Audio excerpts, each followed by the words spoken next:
Hello aspirant, আমি দীপঙ্কর প্রধান। জ্ঞানপীঠের নতুন একটি ক্লাসে তোমাদের স্বাগত জানাই। আজ আমরা ভারতীয় সংবিধানের দ্বিতীয় অধ্যায় নাগরিকত্ব বিষয়টি ডিটেলসে পড়ব, আর্টিকেল ধরে ধরে। তো ভারতীয় সংবিধানের নাগরিকত্ব আছে পার্ট টু বা দ্বিতীয় অধ্যায়ে পার্ট 2-তে 5 থেকে 11 নম্বর ধারায় ভারতীয় সংবিধানের নাগরিকত্ব বিষয়টির উল্লেখ করা আছে। আমরা যখনই কোনো অ্যাপ্লিকেশান করি বা কোনো রেজিস্ট্রেশন ফর্ম ফিল আপ করি, তখন আমাদের কাছে একটি প্রশ্ন বারবার পপ আপ করে যে তুমি কি ভারতের নাগরিক? তো ভারতের নাগরিক এই বিষয়টি সিদ্ধান্ত নেওয়ার জন্য আমাদের ভারতীয় সংবিধানে কিছু ধারা আছে। তো সংবিধানের সেই প্রভিশনগুলোকে আমরা দেখে নিই।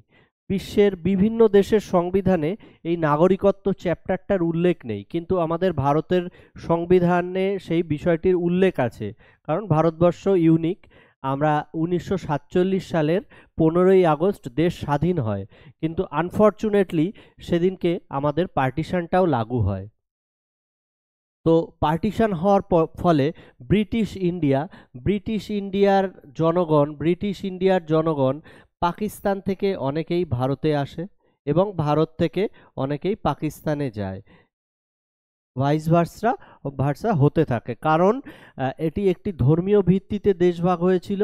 এবং যদিও ভারতবর্ষ সেকুলার, তবু দেশের প্রচুর নাগরিক ইন্ডিয়া থেকে পাকিস্তানে যায় এবং পাকিস্তান থেকে ভারতে আসে। তো এই পার্টিশনের পরে এই ভারত থেকে পাকিস্তানে যাওয়া এবং পাকিস্তানের থেকে ভারতে আসা এটি অবাধ ছিল। আহ, নাগরিক হিসেবে আমাদের রাষ্ট্রের প্রতি অনেক কর্তব্য থাকে, সেই জন্য আমাদের নাগরিক কিনা আইডেন্টিফাই হওয়া খুব জরুরি। এবং রাষ্ট্র থেকেও আমরা কিছু অধিকার পাই। এই দুটি বিষয়ের জন্যই কে কে নাগরিক আর কে কে নাগরিক নয়, এই বিষয়টি স্পেসিফাই করা খুব জরুরি হয়ে ওঠে। তো নাগরিক কে? যিনি আইনগত একটি নির্দিষ্ট দেশের সদস্য হিসেবে স্বীকৃত, অর্থাৎ আমরা ভারতীয়, আমরা আইনগতভাবে ভারতের নাগরিক হিসেবে স্বীকৃত। আমরা নাগরিক হিসেবে অনেক অধিকার পেয়ে থাকি, যেমন নির্বাচনে প্রতিদ্বন্দ্বিতা করা, বিচারক হতে পারা, সংসদ সদস্য বা বিধানসভার সদস্য বা যে কোনো নির্বাচনের সদস্য হওয়া বা প্রার্থী হওয়া, এছাড়া সরকারি চাকরি।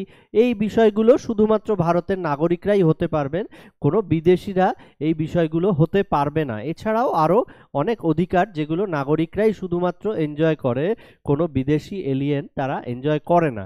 এবার আমরা দেখে নিই যে নাগরিকের ভাগটা। সাধারণ ব্যক্তি যদি ধরি, ব্যক্তি দুরকম, এক হচ্ছে নাগরিক সিটিজেন, ইন্ডিয়ার সিটিজেন বা যে কোনো দেশের সিটিজেন, এবং আরেকটা হচ্ছে অভিবাসী বা ফরেনার বা এলিয়েন। তো এলিয়েন আবার দুটো ভাগে ভাগ করা যেতে পারে। একটা হচ্ছে friendly alien,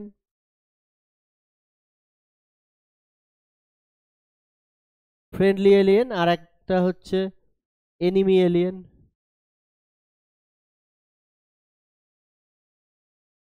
friendly alien friendly alien এবং এনিমি এলিয়েন। তাহলে আমরা পেলাম ভারতবর্ষের নাগরিক যারা সমস্ত মৌলিক অধিকার এবং অন্যান্য সমস্ত অধিকার ভোগ করে নাগরিক।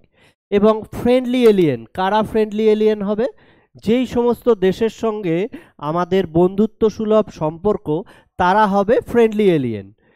যেমন আমরা ধরতে পারি ইসরায়েল, রাশিয়া, ইউএসএ। এই সমস্ত দেশগুলোকে আমরা ফ্রেন্ডলি এলিয়েন ধরতে পারি।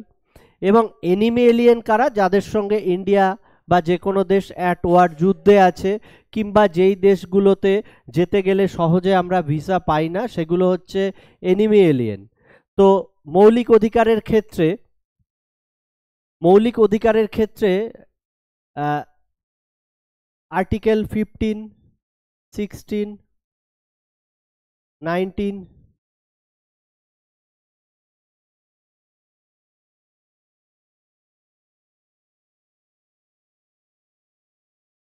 এই কটি আর্টিকেল 15, 16, 19, 29 and 30 এই কটি আর্টিকেল বাদে বাকি যে ফান্ডামেন্টাল রাইটস আছে সেগুলো ফ্রেন্ডলি এলিয়েনরা, বিদেশি যারা নাগরিক আছে ফ্রেন্ডলি এলিয়েন, তারা পাবে। অর্থাৎ এই আর্টিকেলগুলোকে দেখে নিতে হবে। 15, 16, 19, 29 এবং 30 এই কটা আর্টিকেল বাদে বাকি যে ফান্ডামেন্টাল রাইটসগুলো আছে সেগুলো কিন্তু ফ্রেন্ডলি এলিয়েনরা এনজয় করে, কিন্তু এনিমি এলিয়েনরা এমনকি এই আর্টিকেলগুলো বাদে আর্টিকেল 22ও এনজয় করতে পারে না। তো এই ধারাগুলোতে কি কি আছে সেগুলো আমরা মৌলিক অধিকারের যখন ক্লাস করাবো তখন আমরা সেগুলো নিয়ে আলোচনা করব। তো তাহলে আমরা দেখতে পাচ্ছি যে ফান্ডামেন্টাল রাইটস পুরোটাই নাগরিকরা পাচ্ছে, ফ্রেন্ডলি এলিয়েনরা এই কটা আর্টিকেল বাদে যেগুলো আছে সেগুলো পাচ্ছে, আর এনিমি এলিয়েনরা এই 15, 16, 19, 29, 30 সঙ্গে 22 এই আর্টিকেলগুলো এনজয় করতে পারছে না। তো এই হচ্ছে আমাদের মোটামুটি অধিকারের ক্ষেত্রে দেশের নাগরিক এবং যারা বিদেশি তারা কি কি অধিকার পাবে এইটা দেখে নিলাম। এখানে এই ধারাগুলো খুব ইম্পর্টেন্ট, এগুলো আমরা পরে মৌলিক অধিকারের ক্লাসে আলোচনা করব।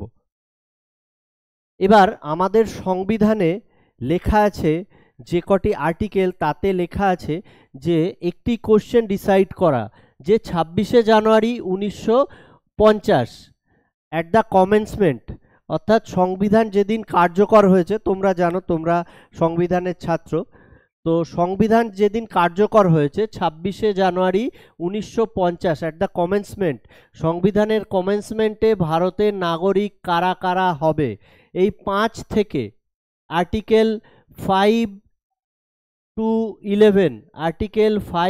11 এই কটি ধারাতে আমরা শুধুমাত্র ডিসাইড করব যে কারা কারা এই তারিখে ভারতের নাগরিক হবেন।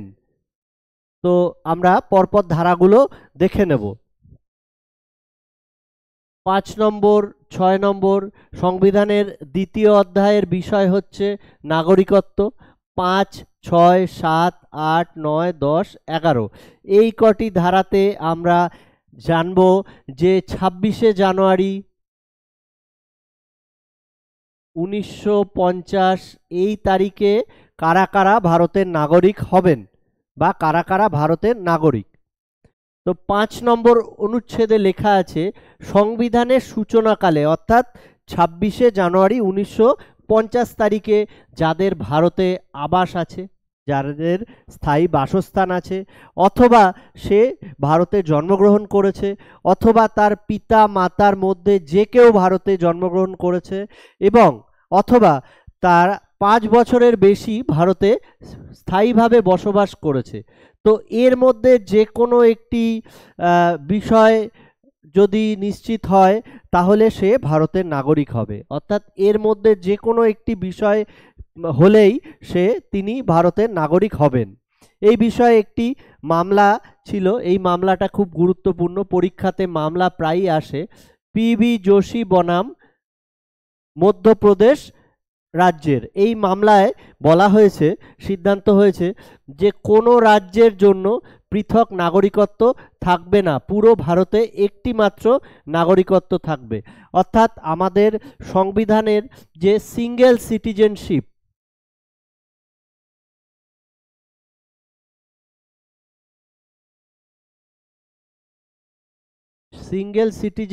বা একক নাগরিকত্ব, এই বিষয়টি পিভি যোশী বনাম মধ্যপ্রদেশ এই মামলাতে সিদ্ধান্ত নেওয়া হয়েছিল। এই মামলার এই রায়টি, গুরুত্বপূর্ণ রায়টি অনেক সময়তেই পরীক্ষায় চলে আসে। পিবি যোশী বনাম মধ্যপ্রদেশ। 6 নম্বর ধারাতে আমরা দুটো সেকশন করেছি, 19শে জুলাই 1948-এর পূর্বে এবং এর পরবর্তীতে 19শে জুলাই 1948-এর পরে। তাহলে 19শে জুলাই 1948 কি হয়েছিল? পার্টিশন ডিক্লেয়ার হওয়ার পর, ইন্ডিয়ার পার্টিশন ডিক্লেয়ার হওয়ার পর ভারত থেকে পাকিস্তানে এবং পাকিস্তান থেকে ভারতে মানুষ অবাধে যাতায়াত করছিল, অর্থাৎ যে খুশি পাকিস্তানে চলে যাচ্ছিল এবং যে খুশি ভারতে চলে আসছিল। তো এই বিষয়টি অবাধে হচ্ছিল। তখন গভর্নমেন্ট, সেই সময়কার ইন্টারিম গভর্নমেন্ট সিদ্ধান্ত নেয় 19শে জুলাই 1948-এর পরে, তারপরেও তারা অবাধেই আসতে পারবে, কিন্তু সেক্ষেত্রে তাদেরকে গভর্নমেন্টের থেকে একটি পারমিট নিতে হবে, এখনকারের মোটামুটি ভিসা বা এই ধরনের একটি বিষয় হতে পারে। তো পারমিট নিয়েই যেতে পারবে, তখনও তারা অবাধে যেতে পারবে, কিন্তু তাদেরকে পারমিশন নিয়ে যেতে হবে। তো এই তারিখের পূর্বে যারা, এই তারিখের পূর্বে 19শে জুলাই 1948 এর পূর্বে যারা পাকিস্তান থেকে ভারতে চলে এসছে, তার পিতা মাতা, ঠাকুরদা ঠাকুরমা বা এরা কেউ ভারতে জন্মগ্রহণ করেছে কিনা, এরা কেউ ভারতে জন্মগ্রহণ করলে এই তারিখের পূর্বে, তাহলে তারা ভারতের নাগরিক হবে। এছাড়াও যারা সাধারণভাবে ভারতীয় ভূখণ্ডে বাস করছে তারাই ভারতের নাগরিক হবে। এবং এর পরবর্তীতে যারা 19শে জুলাই 1948-এর পরে যারা এসছে, তাদেরও পিতামাতা বা ঠাকুরদা এরা ভারতে জন্মগ্রহণ করলে এবং তারা পুনর্বাসনের অনুমতি নিয়ে যদি ভারতে আসে, অর্থাৎ ওই যে পারমিট সিস্টেম, ওই পারমিট সিস্টেমে যদি ভারতে আসে, তাহলে ভারতের নাগরিকত্ব পাবে। এছাড়া কমপক্ষে 6 মাস তারা স্থায়ীভাবে ভারতে বসবাস করেছে। এছাড়া নির্দিষ্ট অফিসারের কাছে রেজিস্ট্রেশনের জন্য আবেদন করেছে, ভারতে এসে নির্দিষ্ট অফিসারের কাছে আবেদন করেছে এবং সেই অফিসার সেটিকে নিবন্ধিত বা রেজিস্ট্রেশন করেছে। এই শর্তগুলোর মধ্যে যে কোনো একটি শর্ত মানলেই সে ভারতের নাগরিক হবে। এবার আমরা আর্টিকেল 7 দেখে নিই। আর্টিকেল 7-এ বলা আছে, 1 মার্চ 1947-এর পরে পাকিস্তানে গেছেন এবং 26শে জানুয়ারির পূর্বে ভারতে ফিরে এসেছেন। আচ্ছা, এই তারিখটা কেন ইম্পর্টেন্ট? কারণ এই তারিখে পার্টিশন ডিক্লেয়ার হয়েছিল। তো তার পিতা মাতা ভারতে জন্মগ্রহণ করেছে, পুনর্বাসনের অনুমতির অধীনে ভারতে ফিরে এসেছিলেন এবং 6 মাস পুনর্দেশান্তরের পরে ভারতে বসবাস করেছেন এবং অফিসারের কাছে রেজিস্ট্রেশন করেছেন এবং অফিসার সেটিকে রেজিস্ট্রেশন করেছে। এই বিষয়গুলো হলে তাহলে সে নাগরিকত্ব পাবে। এবার 8 নম্বর অনুচ্ছেদ, ভারতের বাইরে বসবাসকারী ভারতীয় বংশোদ্ভূত কোনো ব্যক্তির নাগরিকত্ব। তাহলে যারা ভারতবর্ষের বাইরে যারা আছে তাদের জন্য, তো তাদের পিতামাতার কেউ ভারতে যদি জন্মগ্রহণ করে এবং যারা বিদেশে আছে সেখানে তাদের কনসুলেট জেনারেলের প্রতিনিধি দ্বারা ভারতের নাগরিক হিসেবে নিবন্ধিত করতে হবে বা রেজিস্ট্রেশন করতে হবে। অর্থাৎ কিনা ভারত পাকিস্তান যে এটা, এর বাইরে যারা আছেন, বিদেশের অন্যান্য দেশে যারা আছেন, তাদের জন্য এই ধারাটি প্রযোজ্য। অর্থাৎ যারা কনসুলেট জেনারেল বা কূটনৈতিক আছেন, তাদের যারা সন্তান জন্ম নেবে দেশের বাইরে, তাদের জন্য তাদেরকে সংশ্লিষ্ট কনসুলেট জেনারেল অফিসে রেজিস্ট্রেশন করতে হবে নাগরিকত্বের জন্য। এবার আর্টিকেল 9 বলছে যে স্বেচ্ছায় যারা বিদেশি রাষ্ট্রের নাগরিকত্ব অর্জন করেছেন তারা দেশের নাগরিক হতে পারবেন না। আমরা আগে দেখেছি যে ইন্ডিয়া সিঙ্গেল সিটিজেনশিপ নিয়ে এগোচ্ছে। তো আমাদের দেশের যদি কোনো জনগণ অন্য কোনো দেশের নাগরিকত্ব অ্যাকোয়ার করে, তখন তার ভারতবর্ষের নাগরিকত্ব অটোমেটিক্যালি বন্ধ হয়ে যাবে, অর্থাৎ তিনি আর ভারতের নাগরিক থাকতে পারবেন না। এবার 10 নম্বর ধারায় আমরা দেখব যে এই যে আমরা নাগরিকত্ব দিলাম বা আমরা নাগরিকত্ব পেলাম, যারা 5 থেকে 9 ধারার পর্যন্ত যে বিষয়গুলোতে আমরা নাগরিকত্ব পেলাম, এই পুরো নাগরিকত্ব যে পাওয়া গেল, এইগুলো নাগরিকত্ব আমরা 26শে জানুয়ারিতে নাগরিক, এইটা ঠিক করার জন্য, অর্থাৎ 5, 6, 7, 8 এবং 9 ধারায় যে আমরা দেখলাম যে কারা কারা দেশের নাগরিক হবে 26শে জানুয়ারিতে, এইটা দেখলাম। এইবার আমরা দেখব যে 26শে জানুয়ারির পরে কারা কারা দেশের নাগরিক থাকবে। সেটি আর্টিকেল 10-এ দেখব যে যদি সংসদ চায় 26শে জানুয়ারির পরে আমাদের যারা নাগরিকত্ব পেলেন তাদের নাগরিকত্ব নাও থাকতে পারে, সেটি সিদ্ধান্ত সংসদই নেবে, সেটি সিদ্ধান্ত সংসদের হাতে আছে। এবার আমরা আর্টিকেল 11, মোস্ট ইম্পর্টেন্ট একটা আর্টিকেল, যেটাতে বলা হয়েছে যে নাগরিকত্ব সংক্রান্ত অর্থাৎ 26শে জানুয়ারি 1950 তারিখের পরে কারা কারা নাগরিক হবেন দেশের এবং কাদের নাগরিকত্ব থাকবে না, বা নাগরিকত্ব বিষয়ে যে কোনো সিদ্ধান্ত নেওয়ার পুরোপুরি ক্ষমতা ইন্ডিয়ান পার্লামেন্টের কাছে আছে। এবং আমরা পরবর্তীকালে দেখলাম ইন্ডিয়ান সিটিজেনশিপ অ্যাক্ট।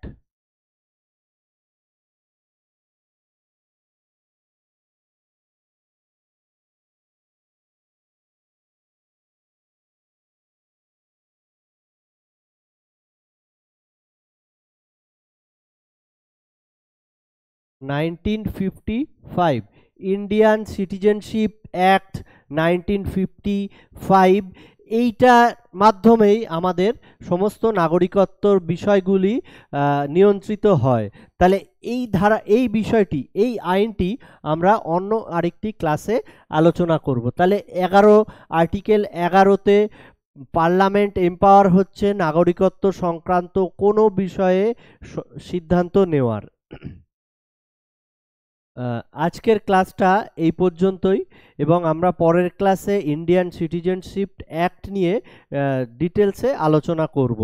চাকরি পরীক্ষা সংক্রান্ত সমস্ত আপডেট পেতে আমাদের চ্যানেলটি সাবস্ক্রাইব করে দাও এবং আমাদের সঙ্গে জুড়ে থাকো। আমাদের সমস্ত বিষয়ের ক্লাস হচ্ছে, খুব এক্সপার্ট টিচাররা ক্লাস নিচ্ছেন। ভালো থাকো, পড়াশোনা করো, চাকরি পাও।